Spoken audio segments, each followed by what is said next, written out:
All right. YouTube Live should be on.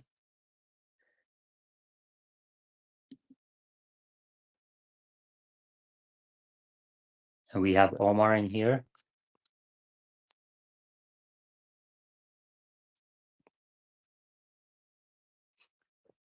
Omar, how are you? Hey, doing great.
Things that either are significant enough to oppose the rollout. All right, Omar, what do you think about what Tesla just said? I think that it's rolling out, it's going well. There are no showstoppers. Feedback is significantly positive. We do know that 12.4 and other builds are coming, of course. We could see maybe a 12.3.1, but I expect it to continue to roll out throughout the week. I think there is sort of like a tendency for people, like you hear this a lot when like people are, you know, waiting for an update. They say, "Oh my god, it's paused. It's paused. I'm not going to get the update."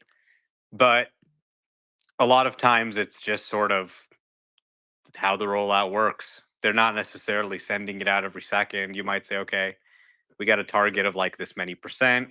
Then we're going to send it out. Then we're going to wait.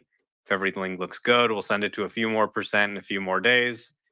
So, I don't think there's necessarily anything to be worried about here. It looks like everything's going pretty well. They did send it out to quite a few people, and I expect that to be continuing this week. I imagine that probably between March 31st and April 15th, everyone will have moved over in North America from version 11 to 12.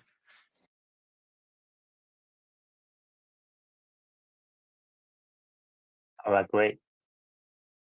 We do need a 2024 build with it. Some FSD users and non-FSD users are on 2024 branches.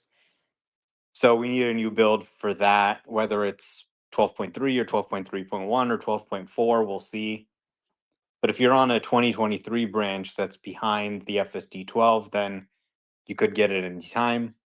Otherwise, you're probably going to have to wait for that new build to show up. About Tesla, any other insights from the data?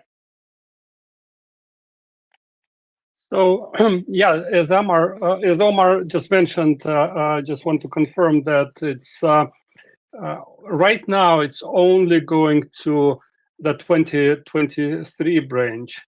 So no one on the 2024 has reportedly received anything, and it's normally the way it works. You can only go up in the version number.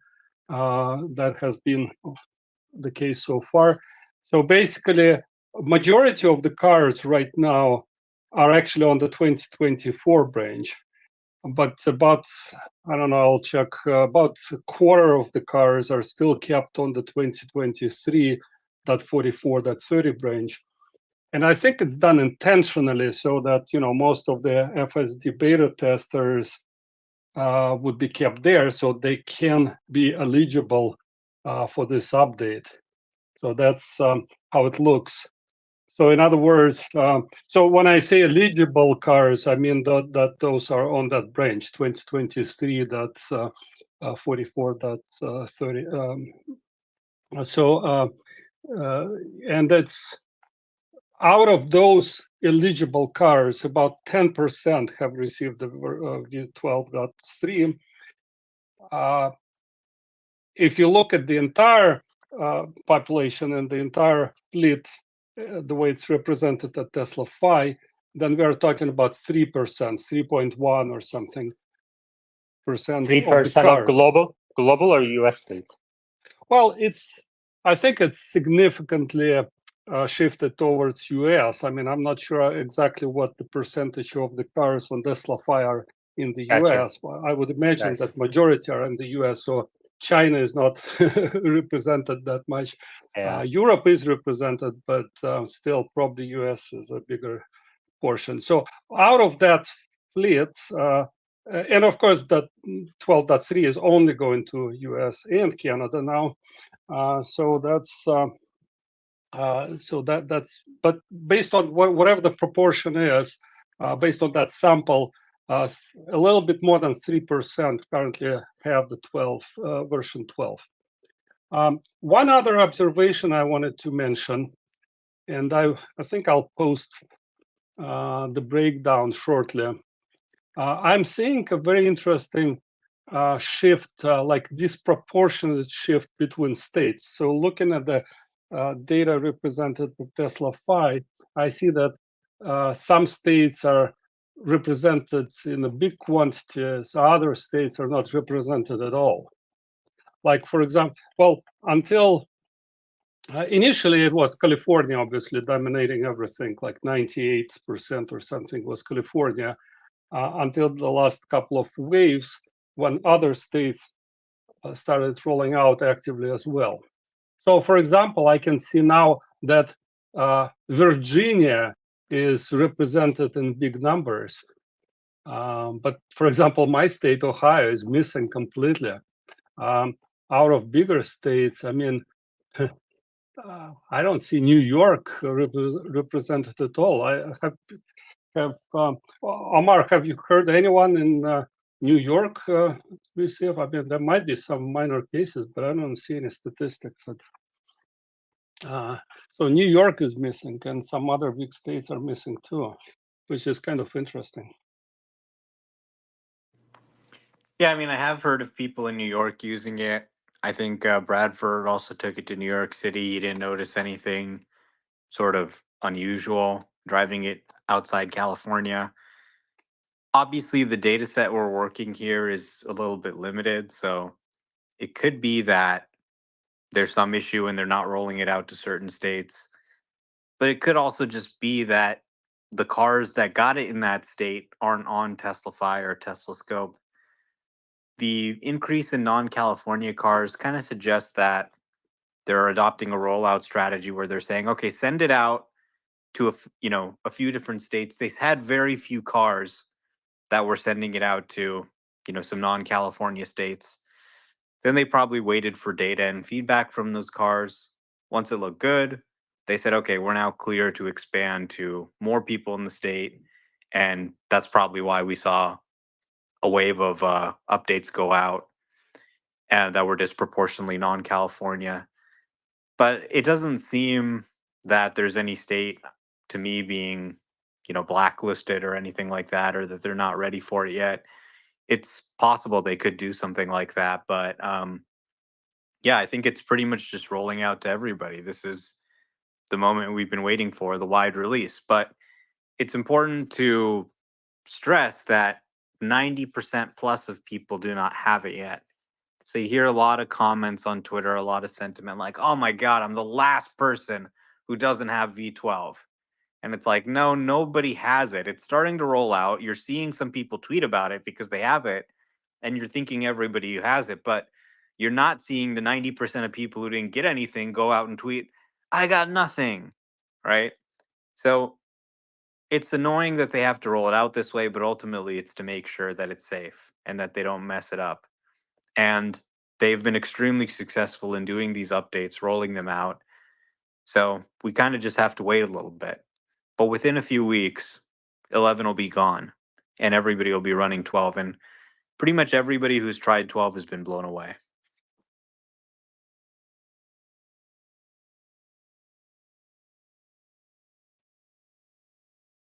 Do you Yeah, see about this? Go ahead. yeah, it's interesting. Like it looks like they're just selectively rolling it out state by state or something. So we now have Alaska on the list. We have Canada showed up for the first time ever on the list, like British Columbia. Yeah, and Is that it's different from previous releases? Like, is this more state by state than previous one? well, previous releases were predominantly California. I mean, for the 12, V12 was not released to other states in big numbers outside California. There were like a few, like a Well, handful I of other. understand that, but going back to the releases that did go nationwide, Oh, you did mean those V11? releases, yeah, did those releases go state by state as well? That's a good question. I don't remember seeing that pattern. I think that California was always the first one to get, but I'm not positive. I didn't look at that too closely at the past. All right. Yeah, I wonder if, I mean, it seems pretty steady. And, you mentioned that maybe a pause, but, maybe they're just kind of, who knows? Omar, are you seeing any, um, edge cases that still need to be resolved, or is this really, do you think this will lead to a massive usage in number of miles on FSD? Yeah, definitely. I mean, there are still some takeovers, rarely, but I mean, it just does drives perfectly more often than not. So you get in, you push the button. Yesterday I gave some people a ride for an hour and a half, one accelerator press. And that was when there was basically like, you guys may have seen the video. It was like a street that was so crowded with people. And there was like someone standing right next to our car. So we had to do a little accelerator press. But other than that whole thing, no input for an hour and a half through San Francisco on the highway, on the city street. And that's kind of what I've come to expect. Any sort of disengagement or intervention is very disappointing to me now. So it really, I think, does live up to the hype. There are going to be some people who have some issue in their area that annoys them or something, some regression possibly. But the response seems overwhelmingly positive. And the crazy thing is, I mean, 12.2 fixed most of the issues with 12.1 right away. 12.3 was an even bigger leap than 12.2 was, and it fixed some of the slowness and hesitation. Now they're saying 12.4 is going to be even bigger, and that they're going to add in the ability to reverse, and that they're adding summon and banish capabilities within the next month or so. At least that's what they're targeting. So it really seems like not only is this release very good, and I can, share some more stories about how good it really is. I was kind of blown away this weekend just playing with it some more. Not only is it really good, but it's getting faster, quicker than anything we've ever seen before. This could be actually something where they can do a release every couple weeks. because instead of having to code and test and QA it all within 2 weeks, which is challenging, you can just iterate on the data set, retrain it, and release it at whatever frequency and cadence works for you. Do you think that Tesla will have to, and I see Wes in the crowd. If he can't come up, I have a couple of questions for him. But do you think Tesla will need to, um, like, is this the final architecture for the model? Do you think is this 100% end-to-end neural nets that will not need a fundamental rewrite until we get to 6 nines? Um, you know, probably there will be more architectural changes, more surprises, more discoveries. It sounds like they've already got some pretty big changes in 12.4 and beyond that they're getting ready to push out. But at the same time, it just, the word robotaxi comes to mind. And we kind of sort of like pushed this idea out. It sort of didn't seem that realistic, but with this build, it does. It feels more realistic. And you see even skeptics look at this and they start taking robotaxi seriously because it can just do drives perfectly with the current sensor suite and everything. You just see, okay, yeah, it's capable of doing drives perfectly, even most of the drives. And I think smart summon based on FSD 12 is really going to be a tipping point moment for the project. When people see FSD beta operating driverlessly for the first time, it's just going to click. And I've seen it operate in parking lots, really crowded environments. It's amazing how it can navigate through them. So when people see it doing that driverlessly, when people see other cars owned by other people operating driverlessly in the parking lot, that's when I think it's going to click for them that this is really real. These cars can operate driverlessly and they can complete most of your drives literally curb to curb, parking spot to parking spot with no intervention. So, my roommate had to take a flight last night. We got in the car. It drove me from my apartment to San Francisco International Airport, to the parked at the curb at the airport at the terminal that he had to use, and then drove all the way back to San Francisco. No human driving, no intervention of any kind. That's insane. But it can just do that consistently now. And I wasn't even surprised that it did it because it's just normal.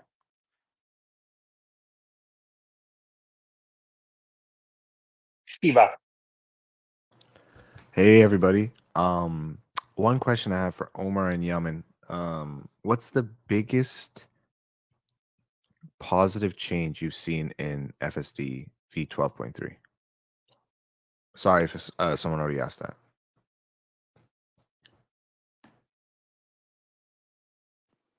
It's hard to really pick one. If I had to say just one thing, it's just comfort. You just feel relaxed. You're not worried. You're not nervous. You're not like, oh, is it going to make this lane change in time? Is it going to jerk the wheel or something like that? It just feels very comfortable. Then maybe the other thing is just reaction time. It can just react instantly compared to the old beta, which is a really important capability to have in a self-driving system. So those would probably be my top two. Yeah, I haven't tested 12.3, so can't answer that Dude, you're question. going to be blown away. I'm glad you spent so much time testing 11 so that you can see the difference. It's just crazy. Yeah. Shiva, any other And I went and questions? gave some ride sharing rides too this weekend. I did 2 hours of ride share. Do you And the tell thing, the customers? no, No, no. And and they never none realize, of huh? them noticed except one. Oh yeah.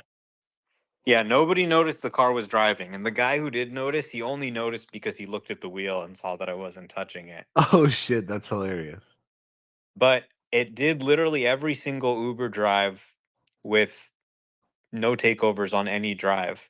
I think there was one accelerator press when I was going to pick up one of the riders. And then there was like some manual driving I had to do just when it got to the pin, but the actual rider was at a slightly different spot than where the pin was. So I kind of like moved over to pick him up or whatever.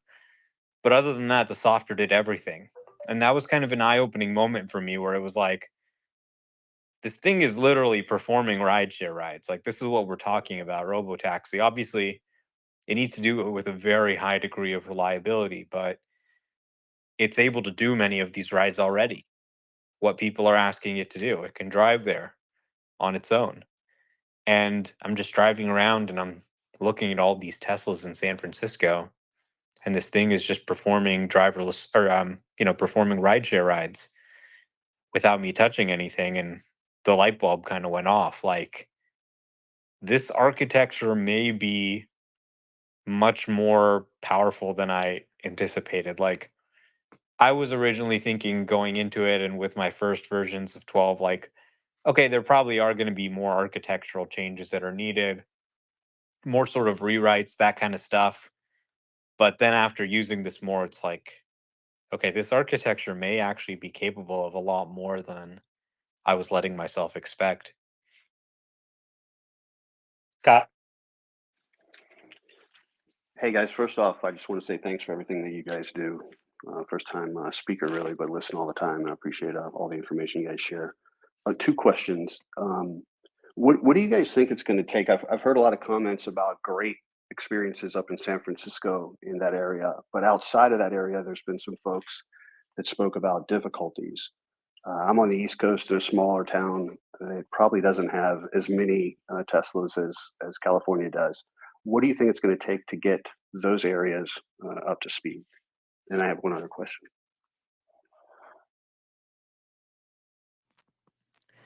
Well, I mean, Scott, you got to put yourself on mute when you're not talking. I think it kind of just takes time. Some areas are faster tech adopters. You really sort of reach a tipping point at some point of chargers, service centers, showrooms where the experience gets a lot better. Like here, I can drive wherever I want. I never have to worry about being too far from a supercharger. If I'm in, rural Wisconsin or something, that might be a different situation. But I think things are changing. There's a lot of federal funding being put towards building chargers. More service centers are being built, more showrooms are being built. Things like I think the Cybertruck serve the demands of non-urban customers a lot better. And I think that's really part of it too, is the vehicle choice that was available. So these things are happening slowly, but I think it's really just the concentration of infrastructure that makes certain markets just so desirable. Like in California, it's like an EV paradise. There's just chargers everywhere, there's superchargers everywhere. I can drive wherever, I'd never have to think about it. I guess to follow up on that, what I was curious, can FSD, can the AI learn from San Francisco and apply it I'm in Wilmington, North Carolina, so a coastal town that maybe doesn't have as many active drivers. Is it going to be able to learn from another area and apply it, or do you have to get enough miles driven in that area to be able to kind of get it up to that level of performance? Yeah, so they definitely collect data and train on roads all over the country.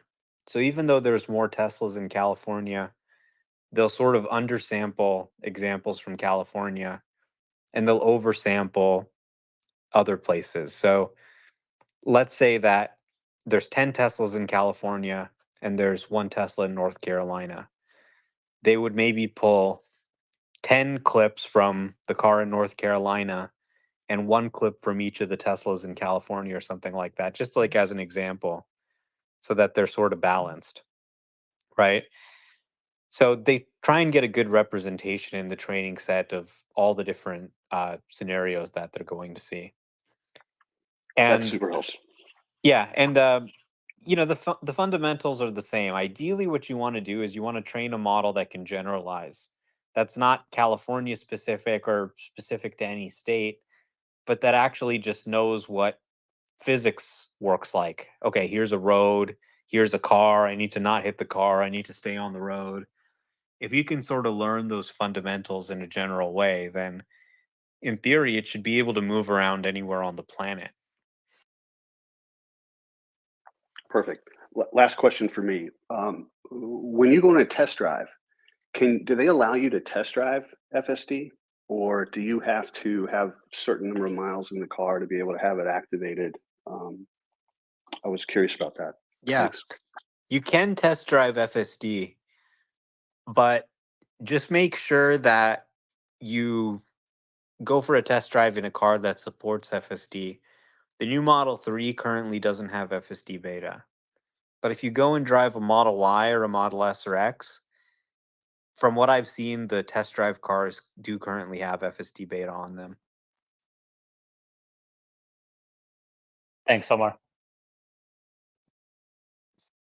Have you seen any edge cases this over the weekend that we haven't talked about? I saw mostly perfect drives. There were a couple of takeovers.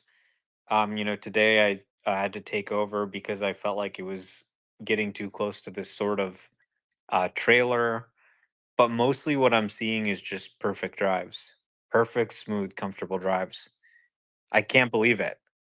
Like the word perfect wasn't really in my mind, but that's really what it is, nearly perfect. Like you don't have to touch anything. There's no discomfort. This is, I think, a way bigger deal than we realized or even sort of let ourselves admit. I think people were trying to be very cautious about this, but it seems like not only is this a huge leap, but there's a rapid set of improvements coming. And we saw not tweets from Elon, but tweets from people all across the autopilot and AI team this weekend who said, "You guys, the best is yet to come. You haven't seen anything yet. This is the first of a set of major waves of improvements that we're going to be introducing into the system."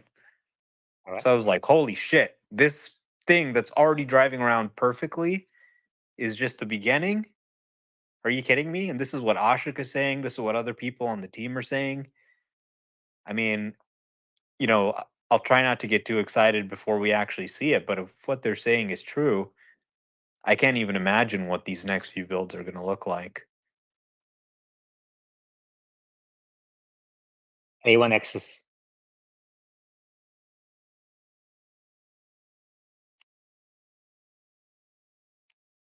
While A1 finds the unmute button, Marty in the reply says, except for parking at the hotel street and not pulling into out of my driveway, V12.3 took us 45 miles each way this weekend.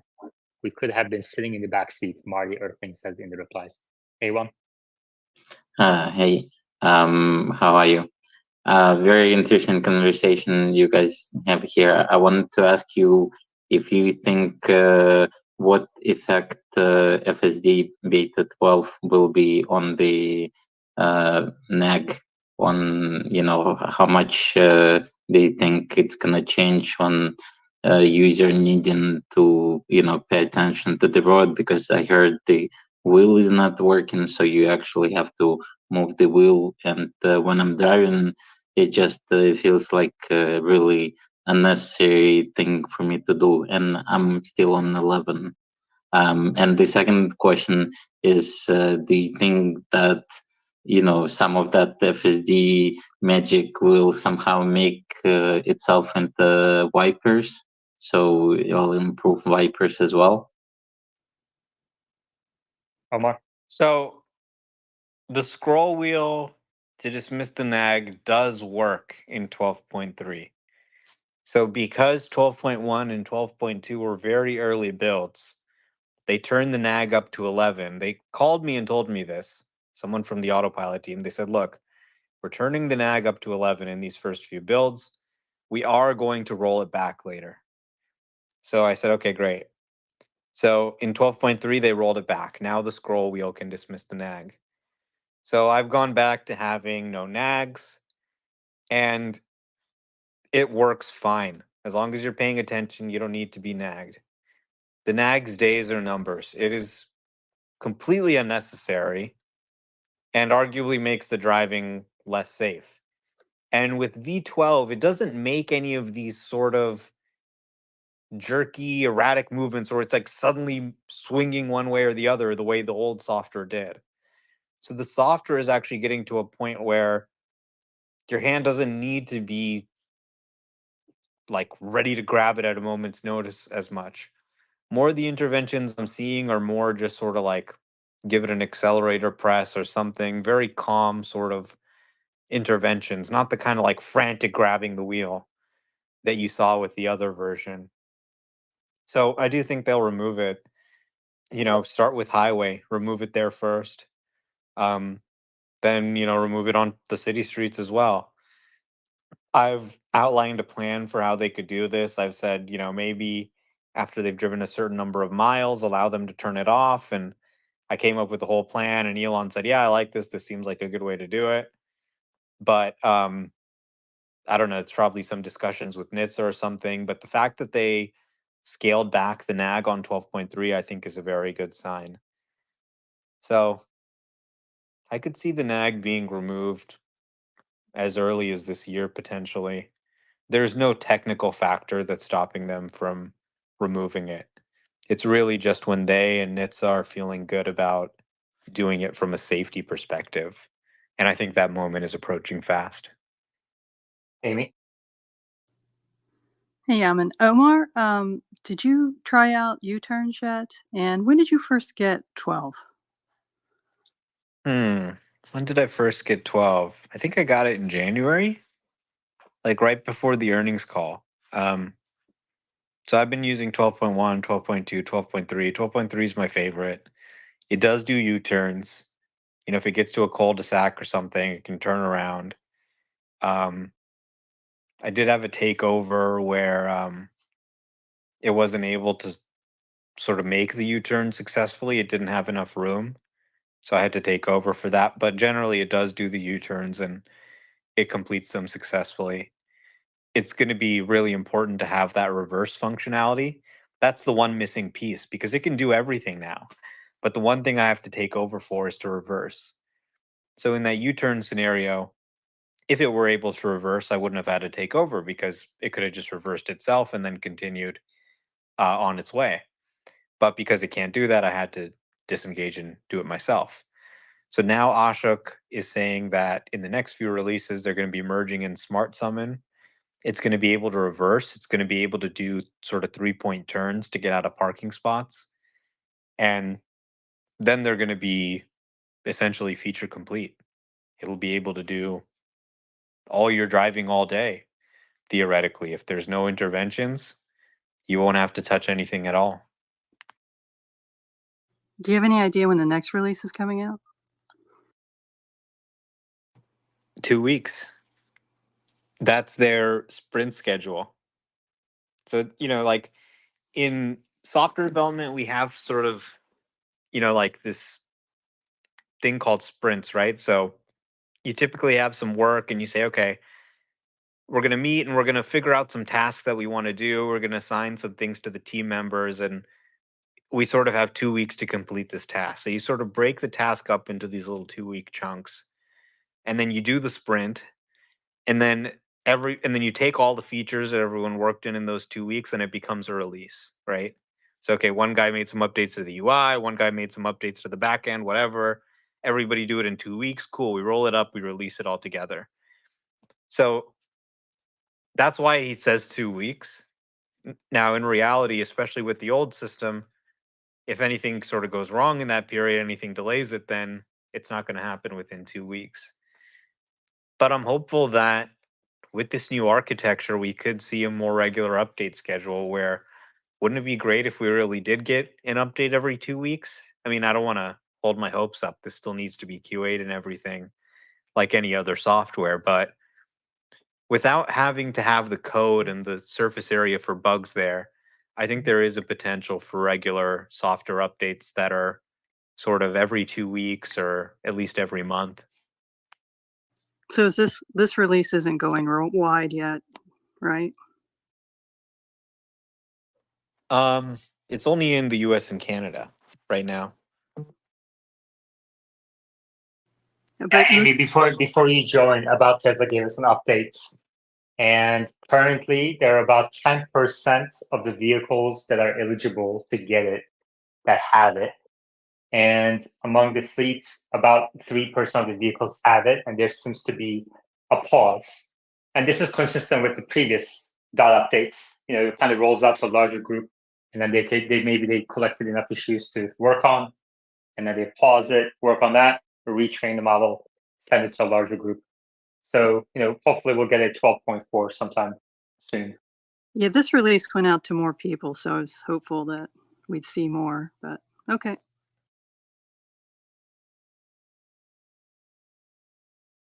Oh, it's definitely went to more people than the previous V12 release, but it's about 10% of all cars on the 2023 branch. So 1 out of 10 have received this update. Yeah. So if you don't have it, don't get depressed. You're in the same boat with 90% of the people. All right. I see Alex in the crowd. If he wants to come up and talk about Don Lemon interview, he's welcome. I just watched it. Omar, did you watch it? I saw a few clips. Seemed like, he was kind of mumbling, not really sure what he was asking in some instances. Didn't seem like the best interview in the world. I can kind of see why they canceled the show. Leave aside the fact that he was like sort of digging into Elon. I don't think that was necessarily the main issue, but it just seemed like kind of a lame show, to be honest. Like, is anyone really going to watch this show? Especially if Elon isn't on it. Bobby? Hey there. Can I just step back a moment and ask you a question about the 2024 Model 3 and Cybertruck? Any insight as to when the Model 3 will receive FSD software? I have no idea, but they're definitely working on it, and it'll be soon. I would guess next few months, Bobby. Just a guess. Thank you, guys. Alex, how are you? Yeah, I'm doing good. Heard my name and Don Lemon, so that's about all I heard. Yeah, I saw you been chatting about it and posting about it. What were your thoughts on the full interview that came out this morning? Actually, when I joined the room is when I actually finished to listen to it. Yeah, it's horrible. Like all the questions Don Lemon asked, they're all like fully loaded questions, like full magazine.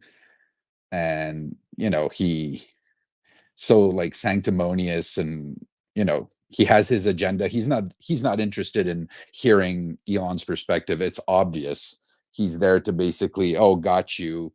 The facts, he's always, I don't know how many times he replied, well, the facts don't say that, actually mumbling, looking away from Elon just to, put that in there. And yeah, and he contradicts himself like constantly, whereas he's for free speech, and then he wants censorship.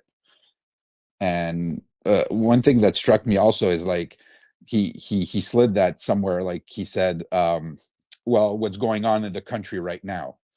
And I'm pretty sure that if Elon had interrupted him there and said, well, what do you think is going on in the country right now, people minds would have been blown and saying, yeah, we don't see the world at all in the same way. But he takes his views as the status quo and trying to attack Elon with it. Anyway, I don't see Don having much success on any platform.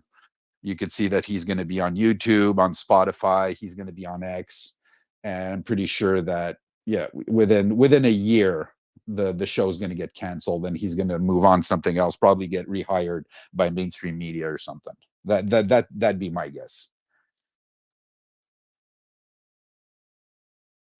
You know, Bobby? Yeah, I don't know who would watch this. yeah, I thought it was kind of interesting. When a Democrat does not understand how his party is using the illegal immigration situation to advantage themselves in the future, that's the picture of Don Lemon right now.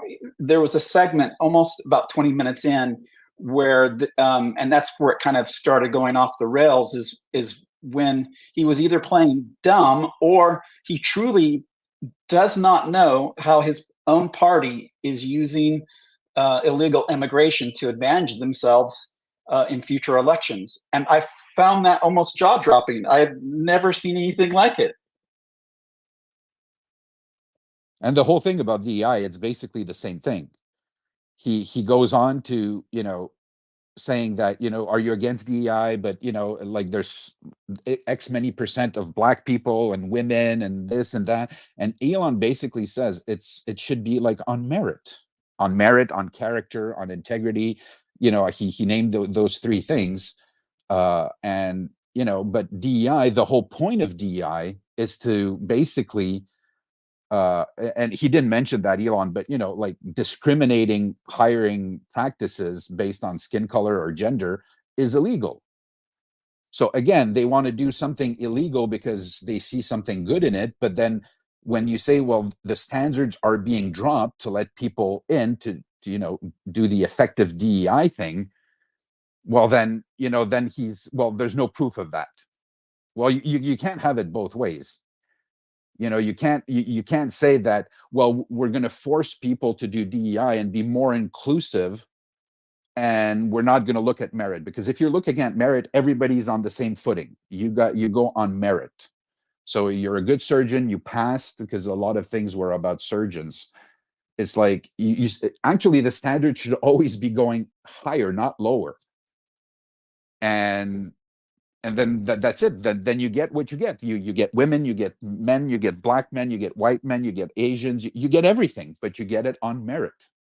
That's the only thing that should matter. And honestly, when people, like in their own lives, I'm pretty sure if Don Lemon has like a medical condition, go sees a doctor, doesn't matter what kind of doctor, and he gets, oh my God, you need to go on surgery or whatever.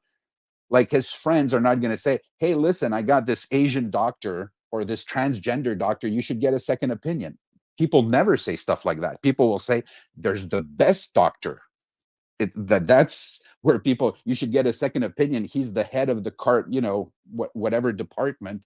And my friend, he saved his life or whatever. That's what people are going to say. They're never going to talk about anything about DEI when they're in that situation. Same with a plane, pilots. Do we want diverse pilots or do we want competent pilots? The most competent, the one that can, I don't know, land on a fucking river and save your life. Right. Anyway, I'm Machine, ranting. what are your thoughts on DUI? I mean, DEI. Careful there, buddy. Those are two different things.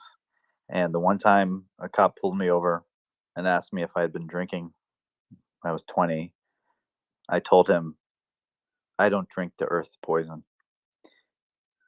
And he laughed and let me go, which wasn't necessarily totally true, but still it worked.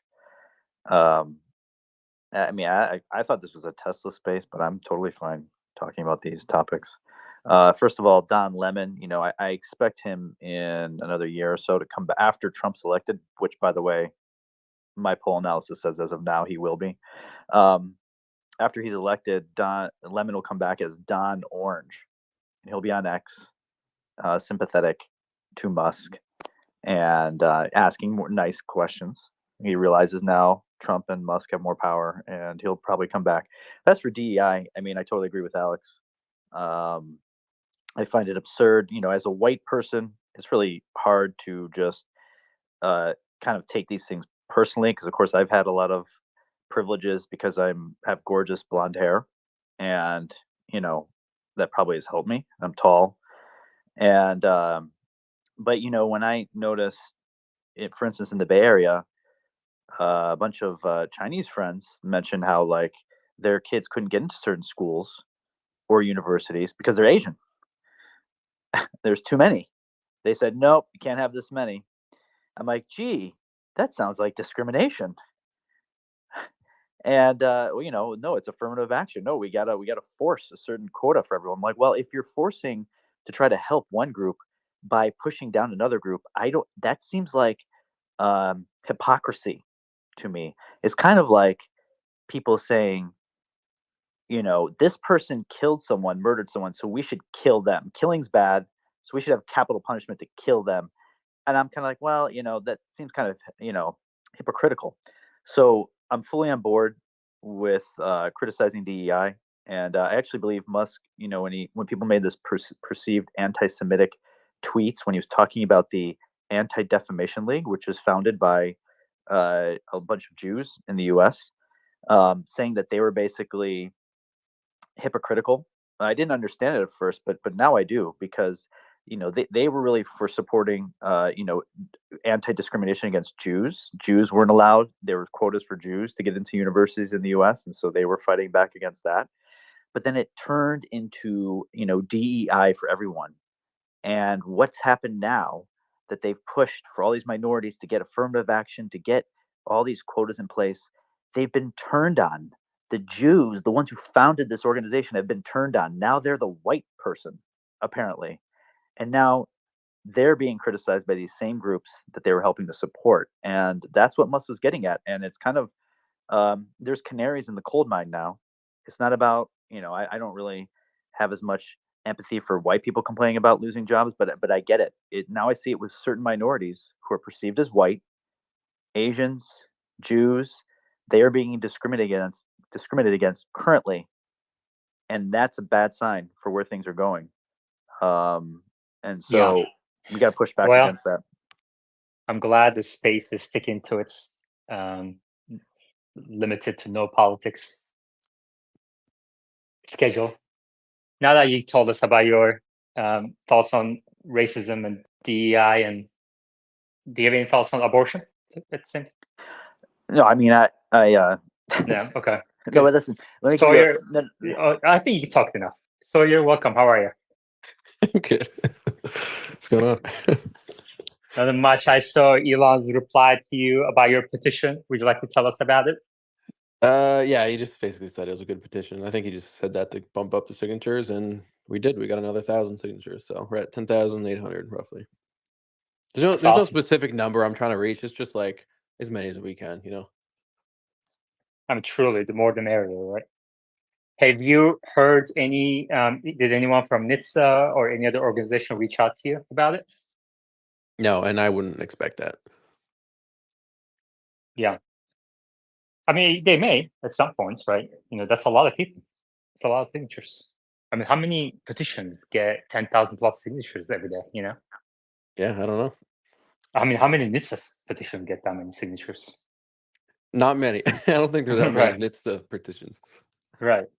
So it's definitely on their radar. They might reach out to you at some point, or maybe somebody from another, who knows, another automaker who may want the same thing as what you're suggesting. Yeah, I mean, when I was having discussions with Tesla about this stuff, they're gonna ramp up their efforts even more, and this was really just something they could use to help their efforts and something they could point to. So hopefully it's helpful. We'll see. Yeah, it makes sense to get rid of those things. The only thing is like where my mind goes is there's more than 500,000 U.S. Postal Service employees, and each letter is like, I think what I looked it up, I think is 63 cents. So multiply that by all the stupid recalls by all the automakers. It's probably a big revenue generator, and there's probably some lobbying on the other side that no, this needs to be kept on. So yeah, exactly, and that's sort of what Tesla has to sort of fight, unfortunately. Interesting. Any Yeah, other? where Go it ahead, makes House. sense is that Tesla can prove that you've got first that you got the update, so that your car is already, like when you get the little notification, an update is ready for your car, you want to download it and install it. So they could prove that, a certain driver, a certain owner of a Tesla already is up to date and there's nothing left to do. But also that they've also been notified. They can send out a notification, with verification that you got it, that there's an update that's to be installed for your safety. And once you can prove these things, much more than a letter, because people move, don't give forwarding addresses and everything, so there's a higher level of assurance from the NHTSA perspective that people are being served by this. The fact about calling it a recall and everything, yes, I think we're past that, and the name should be changed, when especially since there's communication between NHTSA and the automaker on what the solution is. If there was no communication, if it was like mostly one-sided, they do the investigation and they order an automaker to do something, then I would, I could see that the NHTSA wouldn't want to decide how the fix is going to be implemented. It's the automaker's business. From their perspective, it's a recall no matter what, then they can do whatever they want. But here they know, like when they issue the recall, they say this will be fixed by an over-the-air update. Right. So they already know it. So there's no point in calling it a recall. It's Right. misleading if people just read a headline. I'm not talking just like the clickbait, because we know why that exists, because it generates money.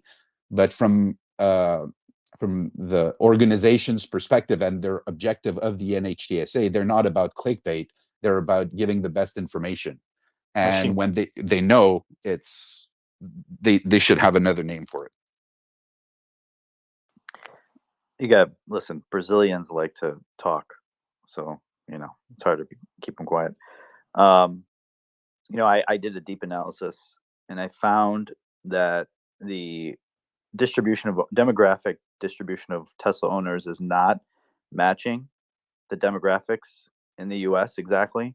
So I want Sawyer to make another petition that forces the recalls to be sent out to randomly selected other people, to make sure that we match the demographics so everyone's equally aware of these issues. I'll get right on that. Hey Sawyer, what'd you think of Don Lemon interview? Elon was just like so pissed the entire time. I did hear a brief discussion on the DEI stuff with you guys. I do agree that with Elon that you really should just hire on skill and integrity. Who cares if they're black, white, woman, or male, whatever. Just hire the best people, and then you'll create the best products. But yeah, I was interested to hear his ketamine use. I didn't, I obviously I've seen him in interviews in the past where he seems down, and I didn't realize he sort of said he has like a chemical wave that goes in and out, sort of with maybe some mild depression. So he uses the ketamine for that. Although not too much new in the interview, a lot of stuff we already knew. It seems like Don doesn't understand some fundamental things. But yeah, I mean, I probably won't be watching many Don interviews in the future, but it's an Elon interview, so I thought I'd watch it. Thank you. Wes, welcome. How are you? Hey, good. How's Mike? It's okay. Okay, cool. Yeah. Did you have any thoughts on the Don Lemon interview, or do you want to talk about V12? Yeah, I actually listened to it because I had no idea who that person was. And I think I agree with Alex quite a bit, is that it seemed all about trying to get Elon, trying to get him to say something that he could use as a soundbite. And the point that I think Elon was trying to make, which I completely agree with because I participate in community notes, is that the platform is basically going to decide, how much exposure any type of speech gets on the platform. And I think that's what's wonderful about it, which is materially different from, the old platform. And I thought he did a really good job in the face of somebody who is obviously, if I was interviewed like that, I would not be happy about somebody trying to get me constantly. So anyway, that was my thoughts on that. Yeah, it actually started out okay. And I think Elon's definitely trying to help people create good quality content on X and get some traction, you know. But then, as Alex and others also pointed out, some of the questions were, trying to kind of get you questions. So over time, I think Elon became a little bit more agitated What with was that weird kind for of me is like approach. Don pointed to a couple things, like a couple posts on X that he thought were like hateful, and he was acting as if like those type of posts don't exist at all on other platforms.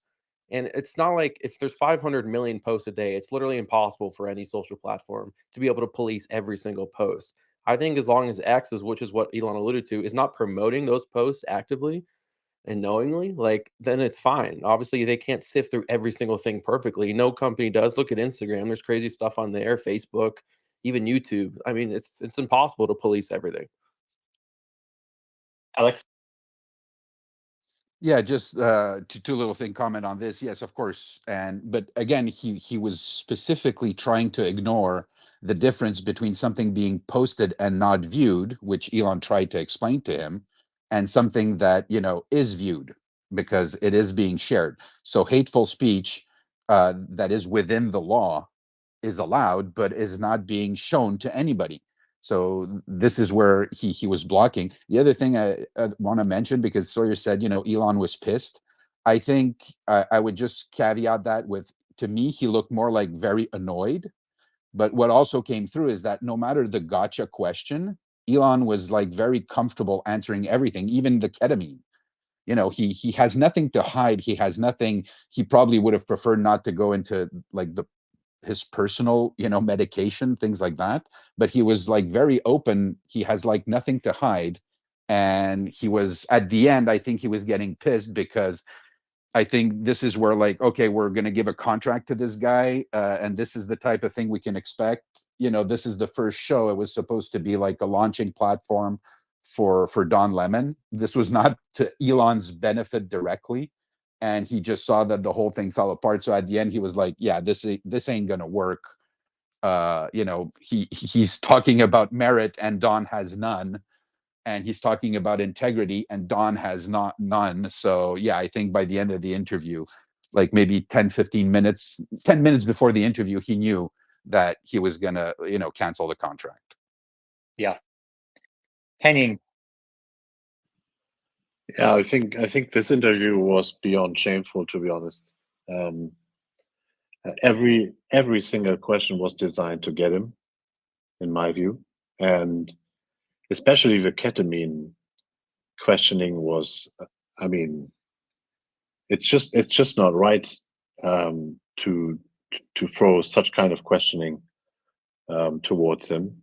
And then I think what struck me the most was the censorship part, right? I mean, the logic behind it was so clear how Elon described it, basically referring to, okay, everything that is illegal will, of course, be put down, and everything that is not illegal will be visible. But yeah, I think this part struck me the most because, I mean, yeah, I was really puzzled after this interview because I thought that this kind of the way of questioning reminded me not only from CNN, but it was a questioning that is so out of touch with today's reality. It's just absurd. Yeah. All right. Did you Any other notice? Go ahead. Did you notice that Don Lemon started the whole interview off with a pre-emblem, basically saying that he was not canceled by X? Did you catch that? Yeah, yeah. Which yeah, is he was able to post the video on X, and it looks like he's going to post in other platforms as well, which is fine. But that's converse to what he went out with initially, which was he was blasting that he was canceled. So is that his form of an apology? I'm not sure. I thought it was a okay interview. I mean, Elon did a great job, and yeah, some of the questions were obviously kind of directed at him. more like gotcha questions, but I think Elon handled it great. We have Yeah, you did. Yeah. change in topics on this if there's any other comments. We have a I- question that replies that asks, have we heard any further rumors on an AI day next month discussing FSD, Optimus, etc.? Omar, any thoughts on the upcoming AI day? Well, we heard a rumor that there could be one next month. I have no idea what credibility that rumor has. It's just some, I think, Chinese user who tweeted that. But we kind of suspected, and Elon had kind of hinted in the past, that after V12 had been released, which seems to be happening now, they'd probably do some type of AI data update on what they've been working on. I mean, there's certainly a lot of things, FSD 12, some of the details behind that works, Optimus, Dojo, so many different areas that I'd love to get an update on. So I do hope they do an event, and I'm really looking forward to it if they do. Sawyer, any thoughts on a potential AI day that's coming up? I haven't heard anything. I think Elon, at least in recent months, has been a little bit wary about doing another one just because they don't want people to see sort of what they're working on and people to steal their tech.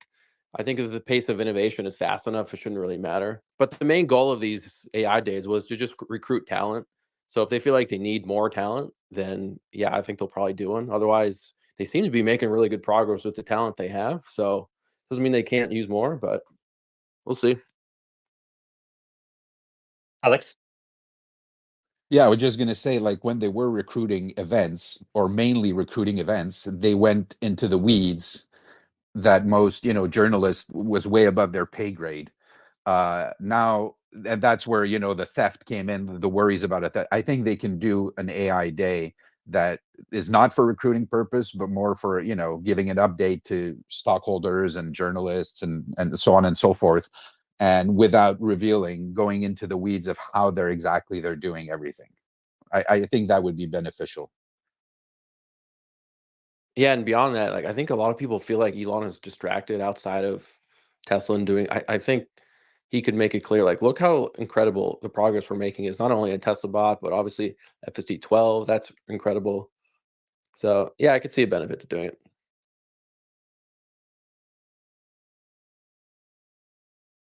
Wes, sticking with AI Day and V12, did you watch AI Drivers video? Yes, I did. Yep. Yeah, Watch yeah. that one. He talked about a couple of disengagements, but they were all around closed roads. How Right. difficult would it be for Tesla to fix that, do you think? Actually, I don't think it's difficult at all. I think that it's just not prioritized. I think they've been focused on getting all of the, the 90% stuff done first. And then they're going to start to add in these, I'd call them corner cases, the blinking red lights, things like that. I do feel like when maybe these things aren't supported, they should probably call that out in the release notes, but it does seem like they're, not really focused on that right now. Yeah, makes sense. Omar, any thoughts around that? Well, I believe they can get it to handle road closed signs. They just need to put some footage of people responding to road closed signs into the training set, and it should be able to figure it out. You may need to reverse in some cases, so that functionality may need to go live first.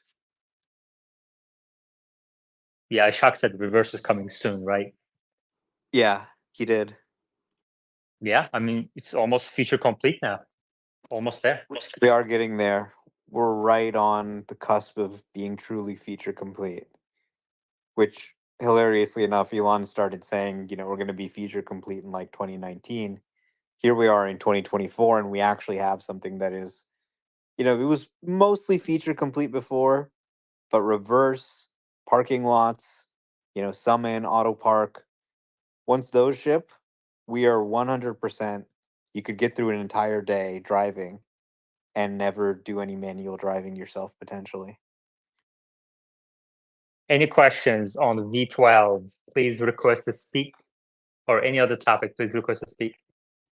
Wes, did you see any? There's a lot of V12 content out there. Did you see any interesting edge cases? Anything you weren't expecting? Not really. I was asking a few folks if they saw things that were 100% reproducible, because it really does look like current FSD has kind of solved the probability items. In other words, things that it's kind of hit or miss on, the kind of the March of Nines.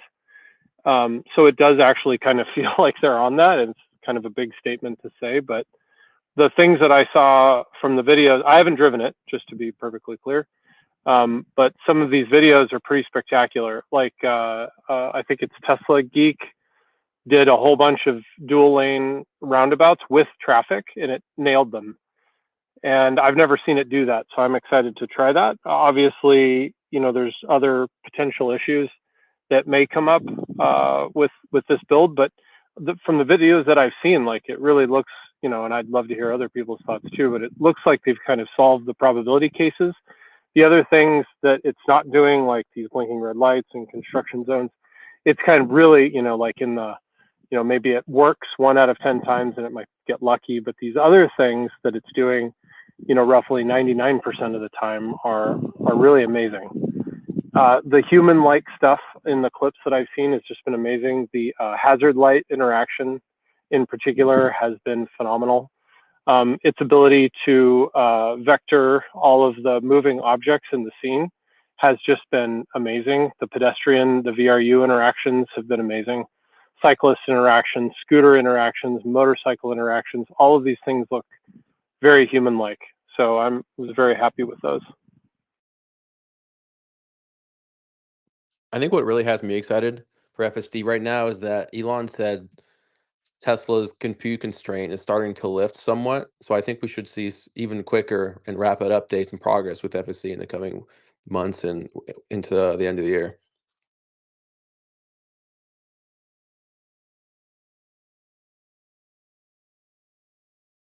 Any other comments on V12? Please request to speak.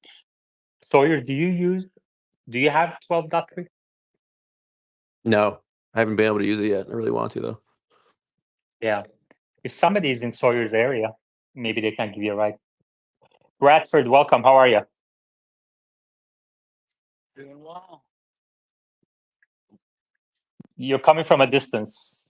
Your voice is far away. It's all right. Let's see.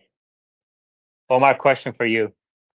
There seems to be a lot of drama with jerry rigs, everything. What's going on there? I haven't really followed the drama on that front. I wouldn't worry about it too much. Just I guess Ford sponsored a video with him.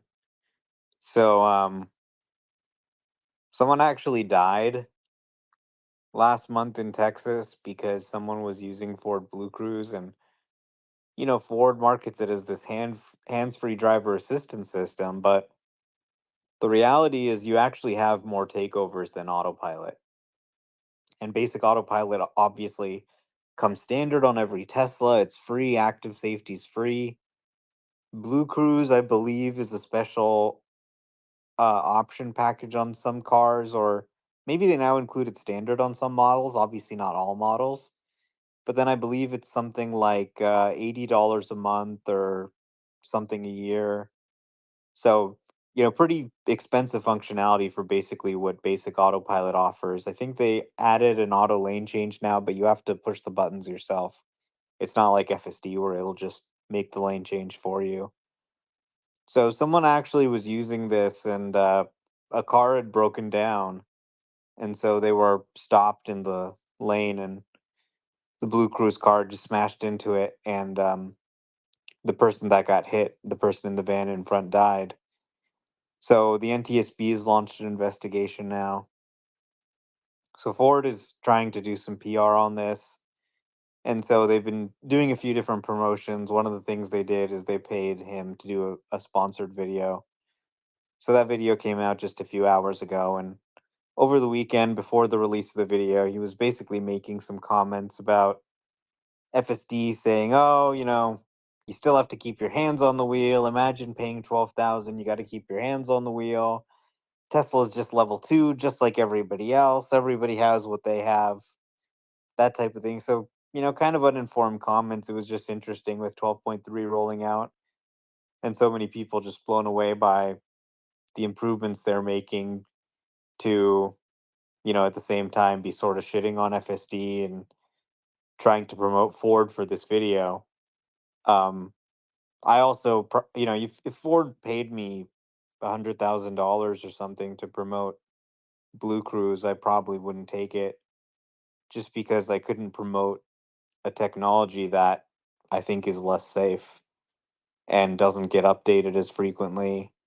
I couldn't recommend that to anybody, honestly, especially when their sort of marketing, I think, is really giving people maybe more confidence than they should really have in the system. And the reality is it can't even handle curves in the highway that well. I just don't like his argument that we're like people are when they're using FSD beta, they're putting people's lives at risk. There has not been a single documented death because of FSD beta. Yet we know there's hundreds of deaths every week from normal car drivers just driving around. So I think I think his dislike for Elon is sort of spilling over into his opinions about Tesla stuff. Bradford. And let's not forget the towing range tests he did on the Cybertruck in cold weather to try and pour cold water on the Cybertruck. So it seems like he's a bit of a Ford stooge.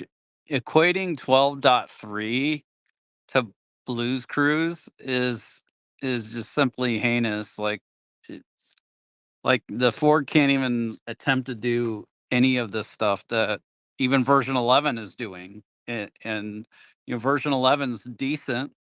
Yeah, it's just silly.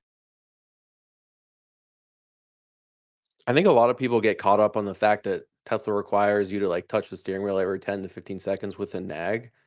And they do that for various reasons, liability being probably the biggest, and they just want to make sure you're attentive. But you take that away, it's not a level 2 system. If you look at the scale, it's well above that, I think, with 12.3. I mean, we see Omar's drives, it can do it without any human input if it needed to, a lot of the time. But Tesla just requires that right now. But at some point they'll lift that, and then it won't be considered level 2 or whatever he's calling it. Yeah, I mean, it's really just so silly. I mean, some of the critics like Dan O'Dowd and others argue that it's a level 4 system because it's really designed to do the entire drive. It's a level 4 intent system. But in general, these levels are just so silly. Like they go, oh, well, Mercedes is level 3. They're way ahead. But they have a system that only functions in traffic jams. So if Tesla enabled similar functionality where they turned off the driver monitoring when you're in a traffic jam on the highway, does that really make the software more advanced?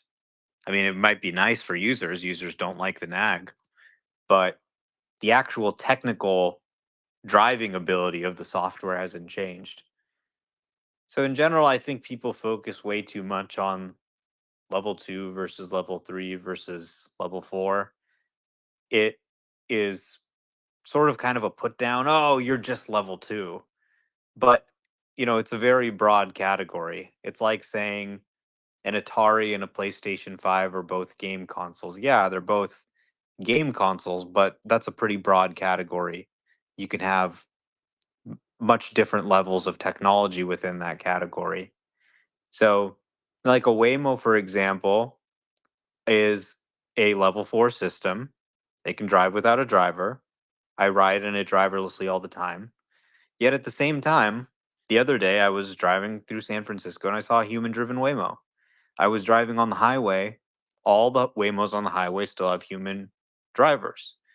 So does that make it that Waymo's just level 2? No, it's not just level 2. It's doing entire drives. And Tesla has Summon, that's going to work without a driver. So is that just level 2? It's all a little bit kind of silly to sort of try and put it down by saying it's just level 2. Clearly, we're way beyond that. We're at the stage where you have entire drives being performed from a technical capability. So whether you want to put it as 2 or 3 or 4, however you want to categorize it, it really is just about safety, right? Unequivocally, the safest way to expand expand self-driving is just to have humans watch until it's safe to remove them, right? That's all it's about. So they're really doing something that I think is actually safer than Waymo, safer than Cruise, which is just saying, okay, you can have it anywhere, but you just have to watch it. And at the time when you don't have to watch it, when it gets good enough, we'll just turn that off and you don't have to watch it anymore. From a technical perspective, nothing's changing. It's still driving the car the same way, but we're just saying you have to watch it until it's safe enough. So I find it funny that they get criticized for this when it's actually far safer than anyone else's approach. Everybody else is letting these driverless cars out, arguably before they're ready or before they've really been validated. And in some cases, they're running people over or hitting cyclists or stuff like that that maybe wouldn't have happened if there was a human driver in the car. So it's all a little bit silly, I think. It's a dumb insult to say it's just level 2. When somebody says this, you go, I just think they really don't understand what's happening here. Bradford. And let's not forget, like, one of the reasons why Tesla just calls themselves level 2, especially in California, is if you declare yourself higher than level 2, you have to submit a disengagement report for every disengagement. It's like some paper form you have to file with the state, which would just be ridiculous. So I'm really encouraged by, the 10xing of the group that got it for 12.3, and just hearing, all the various people that are getting it. Yes, it's not perfect, but it seems pretty uniform that it's fixed a lot of the issues that people are having in their local area. Yeah, this is sort of the interesting legal aspect about it, is because, okay, if this is just a super advanced lane keeping assist, as Tesla asserts, then it falls under the regulations for lane keeping assist and you can just sell it. There's pretty much no problem with that, right? But that's why Tesla's critics, some of them like Dan O'Dowd, have said this is actually a level 4 system. So it's like, well, why would they want to say it's a level 4 system? Some people think of this as like a grade. Isn't that like saying it's more advanced? But they want to say essentially that it's illegal for Tesla to sell this because it's actually a far more advanced system being marketed nominally as a level 2 to sort of, skirt regulation. But, if it's something you're watching, then how is it any different than any other sort of lane keeping assist? So I think that's kind of the sort of legal issue behind it and why some of the critics want to label it as level 4, but it's kind of funny, right? So when they want to get it banned, it's a level 4 because that would mean that it doesn't qualify to be a level 2 system. But then at the same time, when they want to put it down, then, oh, it's just a level 2. It's not as good as the real self driving level 4 systems.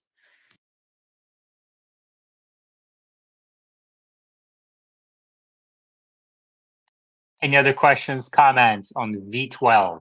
Please request to speak. If you're on YouTube Live, you can see on your screens Omar's drive from San Francisco to SFO airport and back with 0 interventions that he pinned on his profile. Yeah, We also go ahead, Brett. Yeah, I've retweeted a bunch of people today, basically reporting like a nearly flawless first hour experience for version 12.3. So I am very encouraged by this. I'm curious, Omar, if you could speculate. Um, do you think Tesla will 10x this again, sometime in the next few weeks, or do you think the next bump up is going to be a little smaller? This is going to go out to everybody before the earnings call. And on the earnings call, they're going to say, we rolled out FSD Beta 12.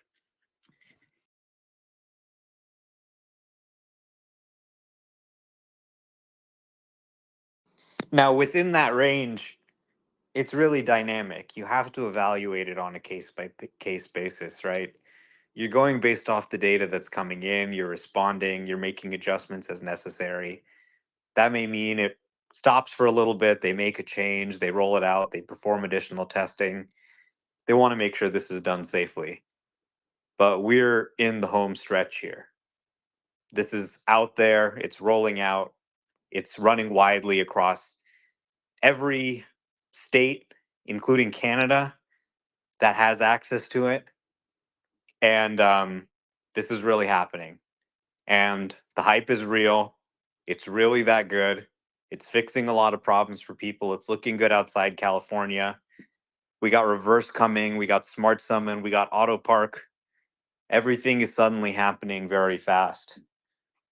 I can't imagine where we're going to be at the end of the year. Like, this is already starting to feel like a robo-taxi like experience that honestly surpasses Waymo in some ways. That's what Ryan was saying when I gave him his ride. He's like, it's like Waymo, but kind of smoother in some ways. And you're really seeing that data advantage Tesla has. So I think this is part of what is driving the price action today in the stock.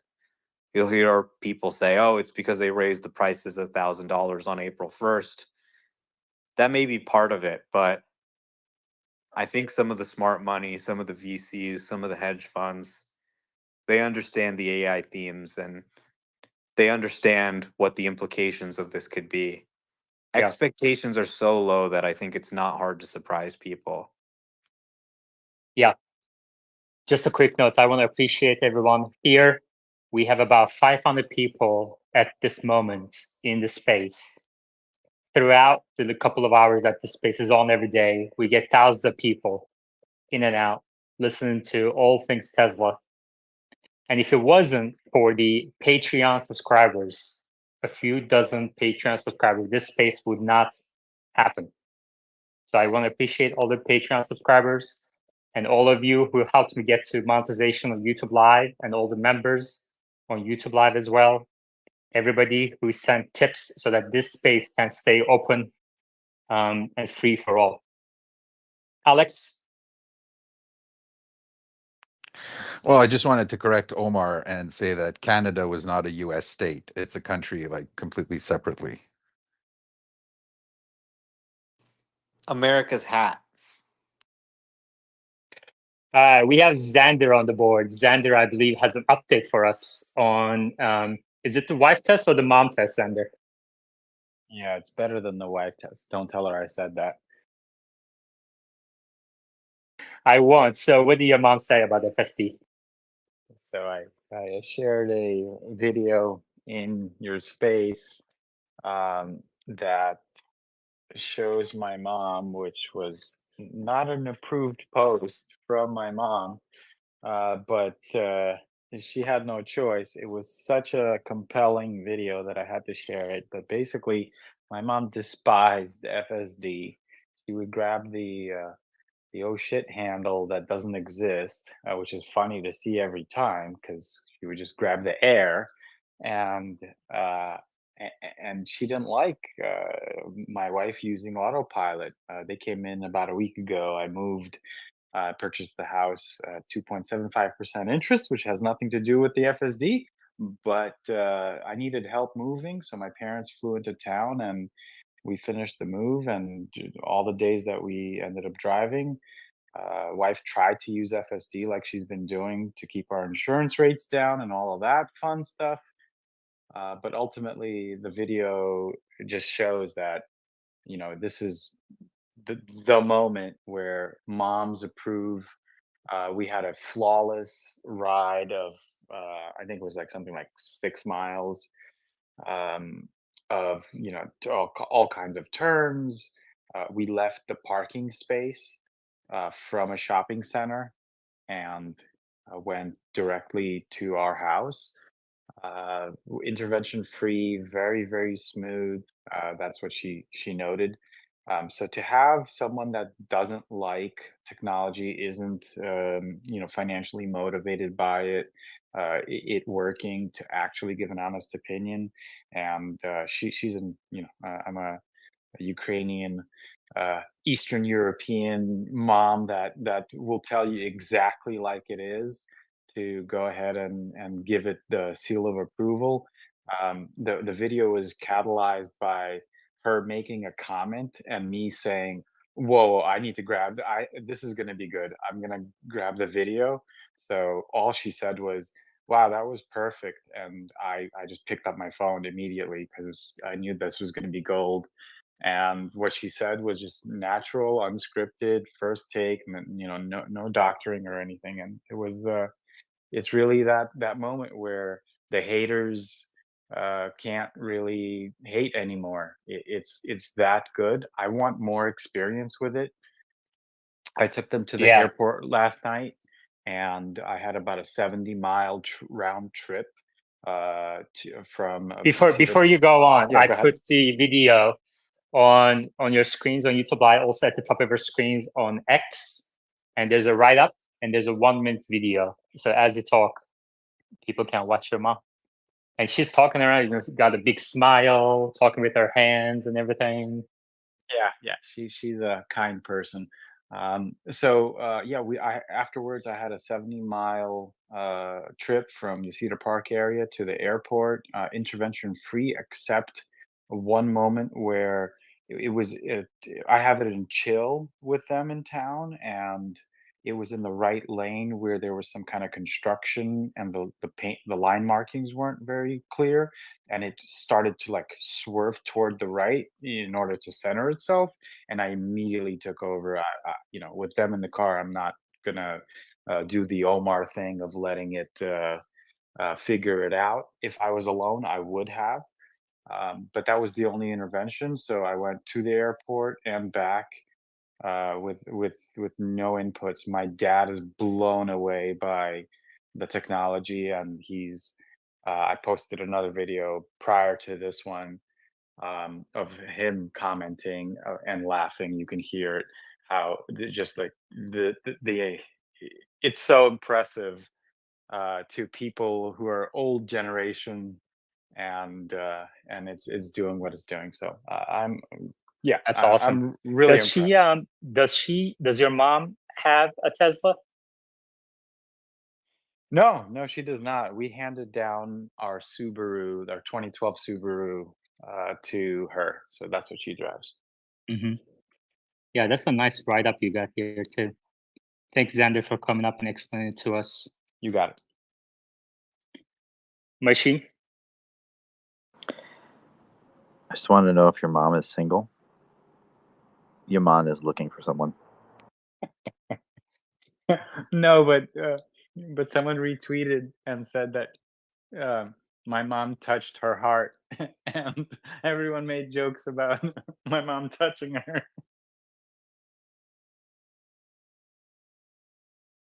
Machine, does what Xander explained make you adjust your timelines for FSD rollout? I don't really have timelines for FST rollout. Let's go for a ride, Machine. Yeah, when are you guys going for a ride? Sure. Bradford? Yeah, this reminds me, like, whenever I take people for an FSD ride, normally I'm like, I can be a little hypersensitive or defensive on, what it isn't doing right. And I think it's just good with people who are totally new to it, just to let them experience it.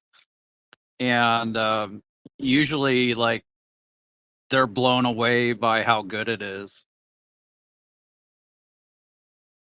Xander? Yeah, an important part of my post is that my dad's friend, that he sees every Thursday, lost his child to a drunk driving, and we had a moment where we just arrived and sat in the car and discussed how this technology would have saved his child, because this is the first time I don't have to bullshit and say, "Oh, it's fantastic, it's great, it's look at the progress it's making." You know, because I'm an optimist, I see the benefits of moving forward, where while others don't. This is the first time where I'm like, look, it was flawless, and it was smooth and made exactly the choices that I would make. Now I'm sure it's not finished, and I'm you know I'm not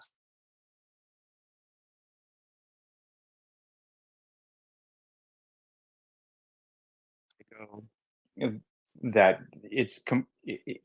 you can't argue with the results, and if Is Xander cutting off for you guys too, Omar? Yeah. Yeah. Okay, Xander, your connection is bad. We're gonna move on.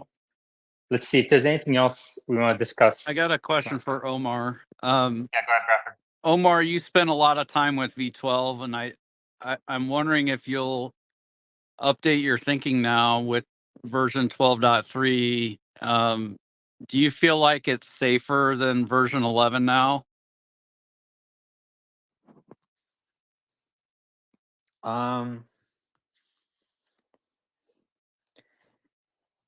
Well, safer is a complicated word, but I does seem like it still has more safety critical interventions than 11.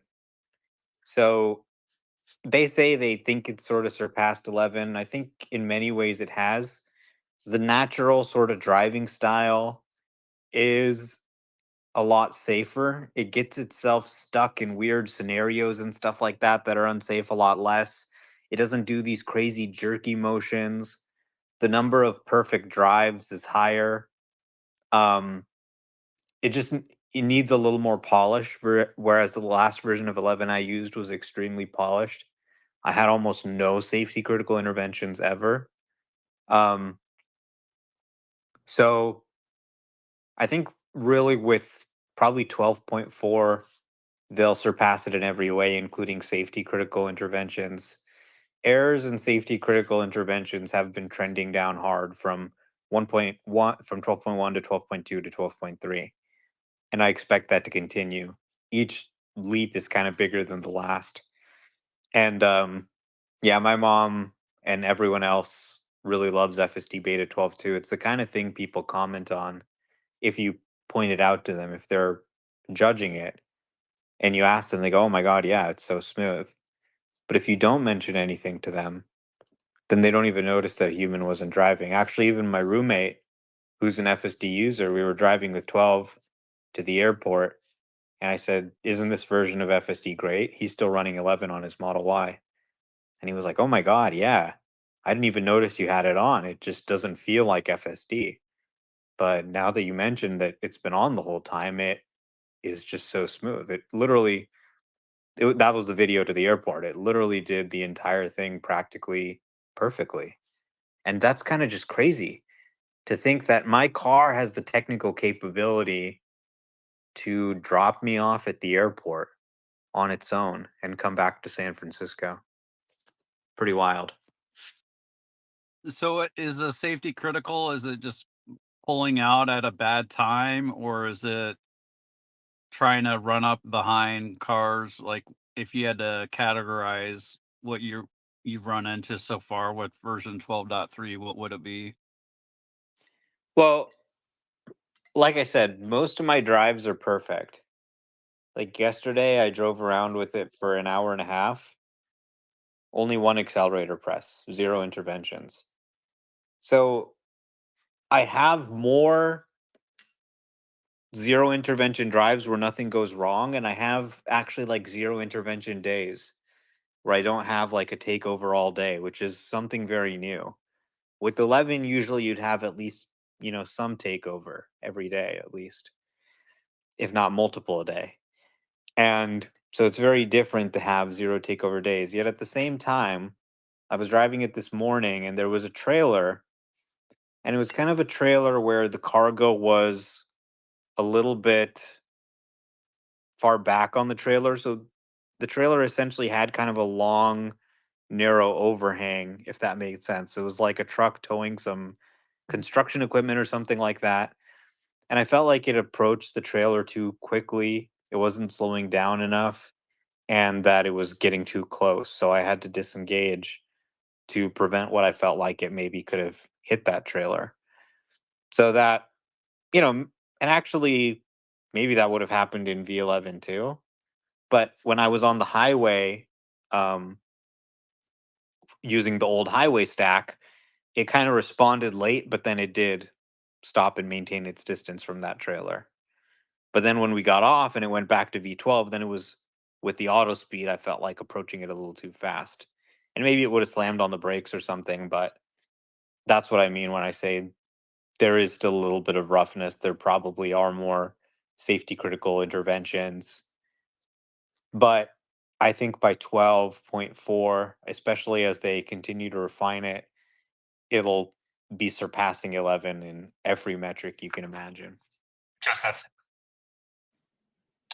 I was just going to add some input on 12.3. I got it Friday and I spent Saturday out in downtown Austin, did 27 rides. Now, I'm not going to say I did every ride with FSD active 100% of the time, but I'd say a good 50% of 11-hour Uber day. Nobody noticed. Nobody had any idea that 12.3 was active. And it was so much smoother, so much more human-like. I'm driving in downtown with, it's pre-St. Patrick's Day. Everyone's wearing green. You got South by Southwest going on. There's people everywhere. There's blocked roads. It's, as close to chaos as Austin can get. And it was just silky smooth. Now, it wasn't perfect. There was a toll road at one point where the speed limits, I forget, it was like 70, 75 miles per hour. And the auto speed, I couldn't get it to go above 50. So, I had to deactivate at that point because I didn't want to drive like an idiot. But overall, the experience is just so much more human-like. And I suspect in 2 to 3 years, I'm not going to have an Uber side hustle anymore. I accept that as a reality.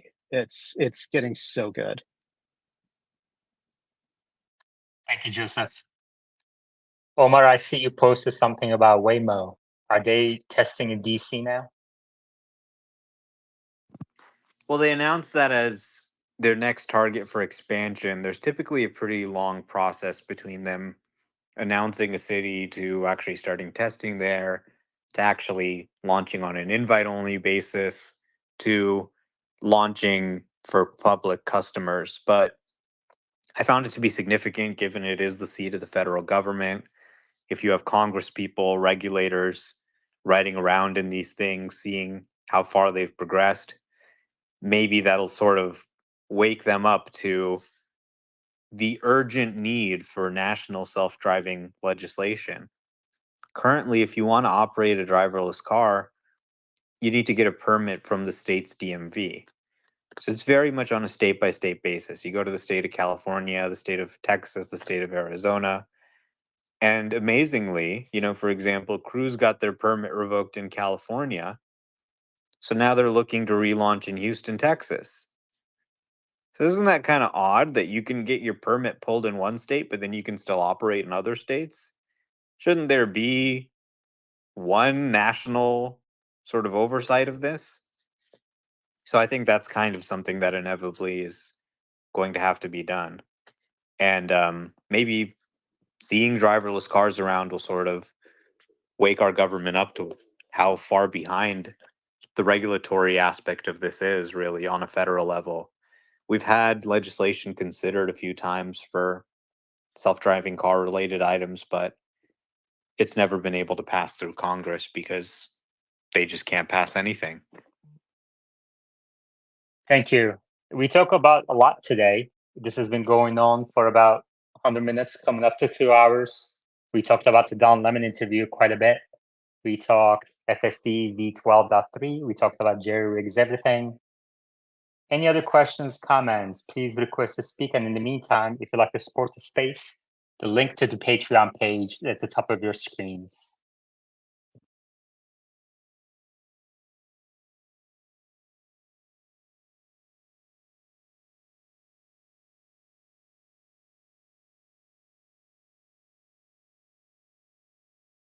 Omar, is there anything else we should be talking about today? I guess there's the NVIDIA. Actually, before that, Yeah, NVIDIA GTC, big deal.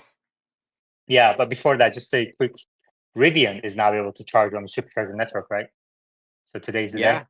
Yeah. So there's Well, that. if you can get an adapter, yes.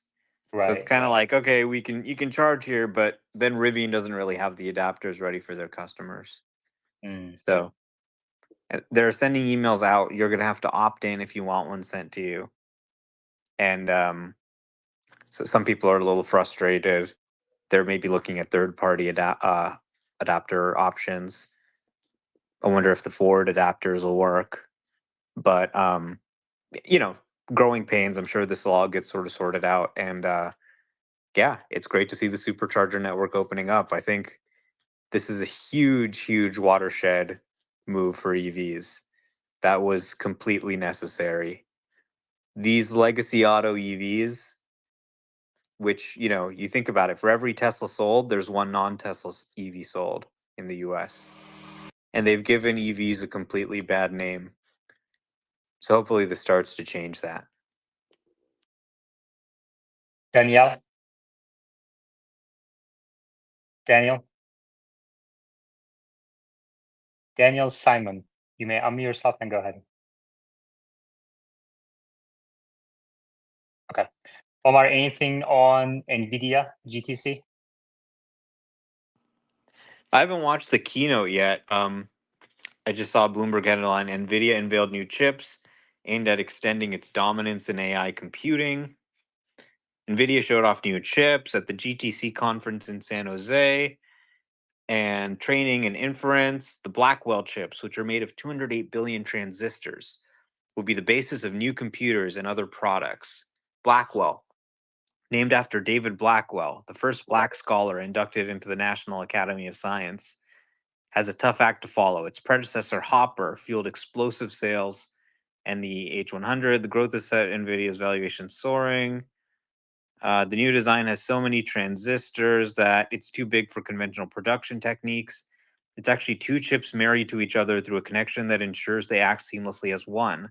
NVIDIA's manufacturing partner, TSMC, will use its 4NP technique to produce the product. Blackwell will also have an improved ability to link with other chips and a new way of crunching AI-related data that speeds up the process. It's part of the next version of the company's superchip lineup, meaning it's combined with NVIDIA's CPU called Grace. Users will have the choice to pair those products with new networking chips, one that uses proprietary InfiniBand standard and one that relies on the more common Ethernet protocol. NVIDIA is also updating its HGX server machines with the new chip. The Santa Clara-based company, basically they got a new chip out. So this is the successor to the H100. I'm sure it's great stuff. Yeah, B100 is supposed to be twice as powerful as I understand it, and about 10-20% more expensive. So we'll see what that does to their bottom line and to the AI revolution. I was told that the link at the top didn't work, so I updated that. Now this link should work. Viva and then Bradford. Hey, good morning from down under here. Waiting to get hands on FSD, probably next year. But my question was, do you think Elon's dream would be fulfilled with the robotaxi having no steering wheel? Eventually. But Bradford. Yeah, I think it's a little early for that, for no steering wheel, but I think it could happen. Might be 3 years away, something like that. I want to bring up the point of Michael Dell. Michael Dell visiting Giga Texas. As we know, a little history. Dell went private. I wonder if Michael Dell was involved at all when Elon took Twitter private. But Dell is also involved in creating the AMD supercomputers. So I don't know if they're called like the MI 300X or something like that. I'm forgetting exactly. But I'm wondering if Tesla got a server farm from Dell, and if that has helped them be able to move version 12 through faster. And Michael Dell, commented on version 12.3.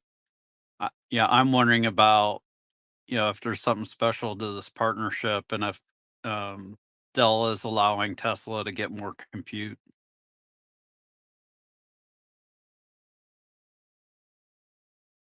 Omar, what do you think? Yeah, I mean, he's been a Tesla driver for a while, so he's probably an investor as well, I bet. And yeah, sounds like he likes FSD 12. So everybody's using it. Michael Dell, Kim Kardashian, me. Like Kim So, Kardashian is using FSD 12. well, unfortunately, it's not available on her Cybertruck yet, Right. but she does have it on her Foundation series. So once they release it for Cybertruck, all these celebrities will be using it too. How does Tesla go about sending the Cybertruck to the celebrities? Do their agents reach out to somebody at Tesla? They just buy it the traditional way you buy it. Anybody would buy it. Gotcha. All right. Any other questions, comments? Please request to speak. Let's see if there's anything else we need to cover.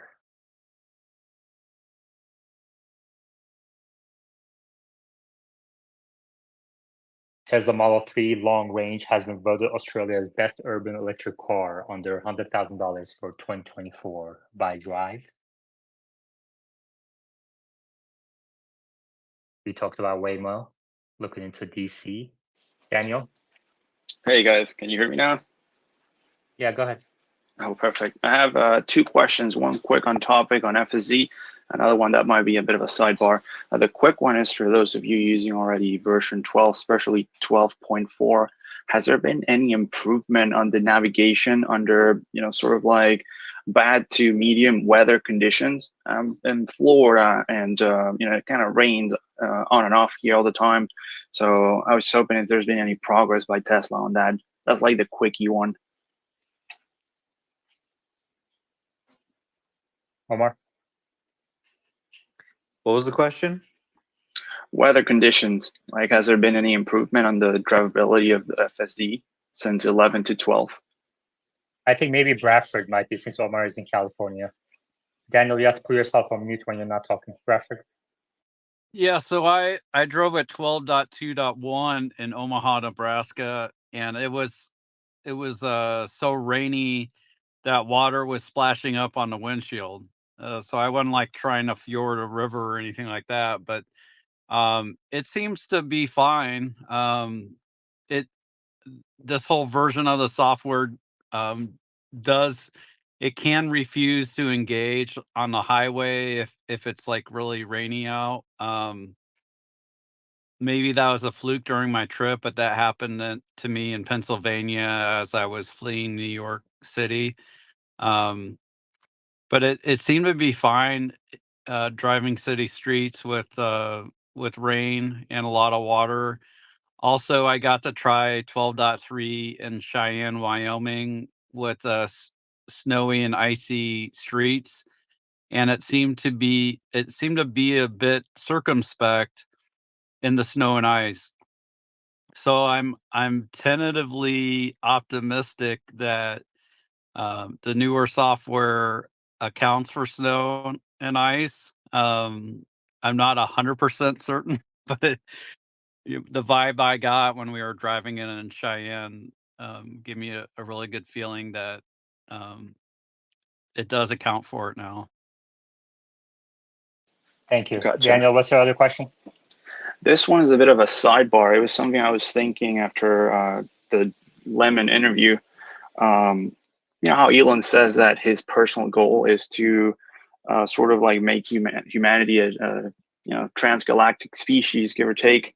And then it got me thinking. He sort of mentioned this before, so I wanted to raise this question to you guys to ponder. Do you guys think he'll ever get either him individually at the company or through Tesla into real estate, sort of like creating modular unities with his ultimate goal of sort of like not just traveling to Mars, but also creating the infrastructure there to like, start civilization V2, which is kind of what he wants. So just wanted to hear you guys' take on that. Omar. Sorry, I wasn't listening. Yeah, Daniel, you have to keep your questions, and this goes for everybody. Get your question right away. There's no context needed. And if you pass over 10 words, people just start losing interest, because this is not like, it's not like everybody's focused on the space right now. People are doing other things. So just be respectful of everyone's attention and try again next time. All right. Thank you very much. Joseph, I think we have one more. Joseph, go ahead. It's a bit of a loaded question, but directly, what is the manufacturing capacity in terms of vehicles for Tesla right now? We did what, 1.8? They're saying maybe 2.1. If they were running at 85% capacity, 80%, what is it? I asked because one, FSD has basically no value on a used vehicle right now. And two, it plays into whether advertising makes any sense at all. Thanks. Omar?